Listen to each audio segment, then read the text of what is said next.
സംസ്ഥാനത്ത് ഓണത്തിന് റേഷനായി നൽകുന്ന മുഴുവൻ അരിയും മോദി അരിയാണെന്നും, ഓണത്തിനെന്നല്ല എപ്പോഴും നൽകുന്ന മുഴുവൻ അരിയും മോദി അരിയാണെന്നും അതിൽ പിണറായി സർക്കാരിൻ്റെ ഒരു മണി അരി പോലും ഉൾപ്പെടുന്നില്ലെന്ന് കേന്ദ്ര സഹമന്ത്രി ജോർജ് കുര്യൻ കഴിഞ്ഞ ദിവസം വ്യക്തമാക്കിയിരുന്നു. ഓണത്തിന് പ്രത്യേക അരിവിഹിതം അനുവദിച്ചില്ലെന്ന വിമർശനത്തോട് പ്രതികരിക്കുകയായിരുന്നു അദ്ദേഹം. കേരളത്തിന് കേന്ദ്രം ഒരു മാസം 1,18,754 മെട്രിക് ടൺ ഭക്ഷ്യധാന്യങ്ങൾ നൽകുന്നുണ്ട്. അതിൽ ഭക്ഷ്യസുരക്ഷാ പദ്ധതി പ്രകാരം 69,831 മെട്രിക് ടൺ അരിയും 15,629 മെട്രിക് ടൺ ഗോതമ്പ് ഉൾപ്പെടുന്നു. ഓണം പോലുള്ള വിശേഷാവസരങ്ങളിൽ 6 മാസത്തെ അരി ഒരു പണവും വാങ്ങാതെ മുൻകൂറായി എടുക്കാനും അനുവാദം നൽകിയിട്ടുണ്ട്. കേരളത്തിലെ എല്ലാ വികസനക്ഷേമ പ്രവർത്തനങ്ങളും പൂർണ്ണമായോ ഭാഗികമായോ കേന്ദ്ര ഫണ്ട് ഉപയോഗിച്ചാണ്. കേരളത്തിൽ ഒരുപക്ഷെ പട്ടിണി പോലും ഇല്ലാതിരിക്കുന്നത് ഈ മോദി സർക്കാരിൻ്റെ ഈ ഒരു കരുതലിനെ തുടർന്നാണ്. EMSൻ്റെയൊക്കെ കാലത്തൊക്കെ പട്ടിണി ധാരാളം ഉണ്ടായിട്ടുണ്ട്. അപ്പോൾ അതുകൊണ്ട് തന്നെ എന്നാൽ ഇത് ജനങ്ങളെ തെറ്റിദ്ധരിപ്പിക്കുകയാണ്. കേരളീയ പൊതുസമൂഹം വിചാരിച്ചിരിക്കുന്ന ഇത്തരത്തിൽ അനുവദിച്ചില്ലെന്ന് പറയുമ്പോൾ കേന്ദ്രം നൽകിയില്ല, മോദി സർക്കാർ നൽകിയില്ല എന്നുള്ളൊരു പ്രതീതി ഉണ്ടാക്കാനുള്ളൊരു ശ്രമമാണ് ഇപ്പോൾ സംസ്ഥാന സർക്കാർ നടത്തിക്കൊണ്ടിരിക്കുന്നത്. എങ്ങനെ കാണാം ഇതിനെ? അല്ല, ശരിക്കും പിണറായി സർക്കാരിൻ്റെ കേരളത്തിൽ 42 ലക്ഷം കുടുംബങ്ങളാണ് ദാരിദ്ര്യരേഖയ്ക്ക് താഴെയുള്ളത്. ഈ ആളുകളുടെ സൗജന്യ റേഷൻ പൂർണ്ണമായിട്ട് കേന്ദ്ര സർക്കാരാണ് വഹിക്കുന്നത്. അതേപോലെ തന്നെ 53 ലക്ഷം കുടുംബങ്ങൾക്ക് 8 രൂപ 30 പൈസയ്ക്കാണ് അരി കൊടുത്തുകൊണ്ടിരിക്കുന്നത്. ഈ അരിയും പൂർണ്ണമായിട്ട് കേന്ദ്ര സർക്കാരിൻ്റെ സഹായം കൊണ്ടാണ് കൊടുക്കുന്നത്. അതിനകത്ത് കേന്ദ്ര സർക്കാരിൻ്റെ ഒരു മിനിമം സപ്പോർട്ടിംഗ് പ്രൈസ് പറഞ്ഞൊരു MSP ഉണ്ട്. അത് പ്രകാരം 22 രൂപ 62 പൈസ കേന്ദ്ര സർക്കാർ 1 കിലോ അരിക്ക് കേരള സർക്കാരിന് കൊടുത്തുകൊണ്ടിരിക്കുന്നുണ്ട്. അതുകൊണ്ട് കേരളത്തിൽ മുഴുവൻ അരി വിതരണം നടക്കുന്നത് കേന്ദ്ര സർക്കാരിന് മാത്രം സഹായം കൊണ്ടാണ്. കാരണം കേരളത്തിലുണ്ടാകുന്ന അരി എന്ന് പറയുന്ന അരി ഉണ്ടല്ലോ, അത് കേരളത്തിന് ആവശ്യത്തിന് 40% തികയില്ല. ഇത് പുതിയ കഥയൊന്നുമില്ല, എക്കാലത്തും ഇങ്ങനെ തന്നെയായിരുന്നു. അത് പണ്ഡിറ്റ് ജവഹർലാൽ 1957 നേരത്തെ സൂചിപ്പിച്ച പോലെ EMS കേരളത്തിന്റെ മുഖ്യമന്ത്രിയായിട്ട് ഭരണം ഏറ്റെടുക്കുന്ന കാലം തുടങ്ങിയിട്ട് കേന്ദ്ര സർക്കാരിന്റെ പിന്തുണ ഏതെങ്കിലും സമയത്ത് കിട്ടിയിട്ടില്ലെങ്കിൽ അതാണ് കമ്മ്യൂണിസ്റ്റുകാർ ഒരു മുദ്രാവാക്യം വിളിച്ചിരുന്നു. അന്ന് EMS കേരളത്തിന്റെ മുഖ്യമന്ത്രിയായ സമയത്ത് 57, 67 ഭരണവും സമരവും കൂടി ഒന്നിച്ചു കൊണ്ടുപോയവരാണ്. ഇപ്പൊ എന്താ പിണറായി വിജയൻ എന്താ സമരം പിടിക്കാത്ത കാരണം എന്താ? കാരണം ഈ സമരത്തിന്റെ ആവശ്യമില്ലാതെ കണ്ട് തന്നെ കേരളം ചോദിക്കുന്ന കാര്യങ്ങൾ കൊടുക്കുന്ന ഒരു കേന്ദ്ര സർക്കാരും നിലവിലവിടെ ഉണ്ട്. കാരണം നരേന്ദ്രമോദി സർക്കാരിന്റെ നയങ്ങൾ പലപ്പോഴും ജനപ്രിയമായിട്ടുള്ള നയങ്ങളാണ്. കാരണം കേരളത്തിൽ മിക്കവാറുള്ള ഈ അരി ലഭിക്കേണ്ട കുട്ടനാട് അടക്കമുള്ള അല്ലെങ്കിൽ പാലക്കാട് അടക്കമുള്ള എല്ലാ സ്ഥലത്തുള്ള അരി സംഭരണ കേന്ദ്രങ്ങളും അല്ലെങ്കിൽ നെല്ലറകളെല്ലാം തന്നെ ഇല്ലാതാക്കിയത് കമ്മ്യൂണിസ്റ്റ് പാർട്ടിയുടെ പ്രവർത്തന ഫലമായിട്ടാണ്. കമ്മ്യൂണിസ്റ്റ് പാർട്ടിയുടെ പ്രവർത്തനം വ്യാപിച്ച ഒരു സ്ഥലത്തും ആളുകൾ കൃഷിക്ക് പോകുന്നില്ല, അവിടെ കൊയ്ത്ത് നടക്കുന്നില്ല, അവിടെ നെല്ലിൻ്റെ ഉൽപ്പാദനം നടക്കുന്നില്ല. നെല്ല് മാത്രമല്ല, കേരളത്തിന് ഏറ്റവും പ്രധാനപ്പെട്ട ഉൽപ്പന്നങ്ങൾ 3 കാര്യങ്ങളാണെന്ന് സാധാരണ പറയാറ്.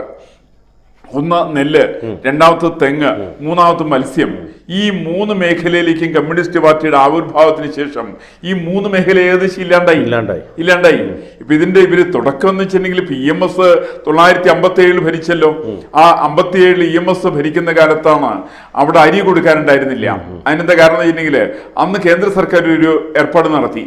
കേരളം, തമിഴ്നാട്, കർണാടക, ആന്ധ്രാപ്രദേശ് ഈ 4 സ്ഥലം കൂടി ചേർത്തിട്ട് ഒരു ദക്ഷിണ മേഖല അരി കേന്ദ്രം ആരംഭിച്ചവര്.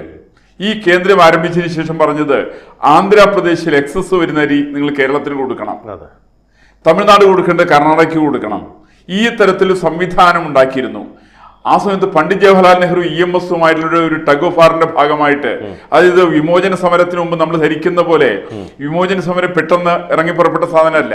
അത് ഇറങ്ങിപ്പുറപ്പെടുന്നതിന് മുമ്പായിട്ട് പണ്ഡിറ്റ് ജവഹർലാൽ നെഹ്റു ആസൂത്രിതമായിട്ട് കേരളത്തിലെ ജനങ്ങളെ ശിക്ഷിക്കാൻ വേണ്ടിയിട്ട്, അതായത് EMSനടക്കം ശിക്ഷിക്കാനായിട്ട് ബോധപൂർവമായിട്ടുള്ള പരിശ്രമം നടത്തി. അതിന്റെ ഭാഗമായിട്ട് അദ്ദേഹം ആന്ധ്രക്കാരോട് പറഞ്ഞു, നിങ്ങൾക്ക് വരുന്ന എക്സസ് വരുന്ന ഈ പ്രാവശ്യം, അന്ന് എന്റെ ഓർമ്മ 1957-58 സമയത്ത് ഒരു കനത്ത വേനൽക്കാലമായിരുന്നു. ആ വേനൽക്കാലത്ത് പറഞ്ഞ് ആന്ധ്രാപ്രദേശുകാരോട് പറഞ്ഞു, നിങ്ങളുടെ എക്സസ് വരുന്ന ഈ പ്രാവശ്യം നിങ്ങൾ കൊടുക്കേണ്ടത് ബംഗാളിന് കൊടുത്താൽ മതി, നിങ്ങൾ മഹാരാഷ്ട്രയ്ക്ക് കൊടുത്താൽ മതി, അത് കൂടിയ വില നിങ്ങൾക്ക് കിട്ടും എന്ന് പറഞ്ഞ് കൊടുക്കാൻ. ആന്ധ്രാപ്രദേശ് അന്ന് കോൺഗ്രസ് ആണ് ഭരിക്കുന്നത്, മഹാരാഷ്ട്ര ഭരിക്കുന്നത് കോൺഗ്രസ് ആണ്, ബംഗാൾ ഭരിക്കുന്ന അക്കാലത്ത് കോൺഗ്രസ് ആണ്.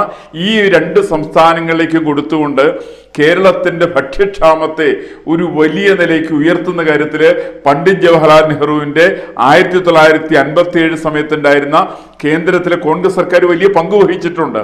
അപ്പൊ ആ സമയത്താണ് EM ശങ്കരൻ നമ്പൂതിരിപ്പാട് കുറച്ചും കൂടി ബുദ്ധി കാണിച്ചു എന്നാ പറയാം. എല്ലാ സ്ഥലത്തും റേഷൻ കടകളൊക്കെ ഉണ്ടായിരുന്നു, ഒരൊറ്റ റേഷൻ കടയിൽ അരി കിട്ടാനില്ല.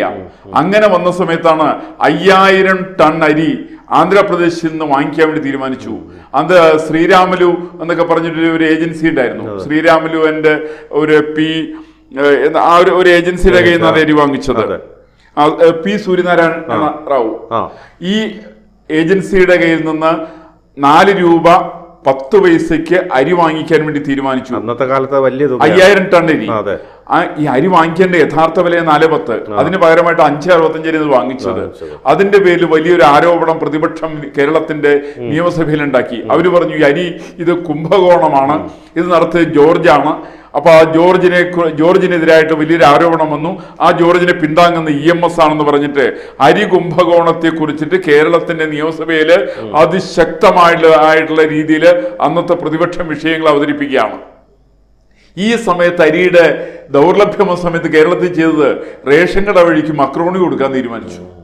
അങ്ങനെയാണ് കേരളത്തിന്റെ ഭക്ഷ്യവകുപ്പ് മന്ത്രി KC ജോർജ് എന്ന് പറയുന്ന ആൾ പിൽക്കാലത്ത് CPIയിൽ പോയി. അദ്ദേഹമാണ് പുന്നപ്ര വയലാറിനെ സംബന്ധിച്ച് ഒരു പുസ്തകം എഴുതിയിട്ടുണ്ട്. ഈ പറയുന്ന KC ജോർജിനെ ആളുകൾ വിളിച്ച പേര് മക്രോണി ജോർജ് എന്നാ വിളിച്ചത്.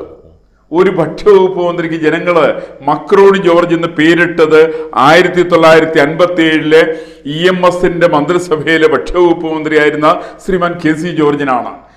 അത് അക്കാലത്തൊരു അനുഭവമാണ്. ആ സമയത്ത് അത് മാത്രമായിരുന്നില്ല.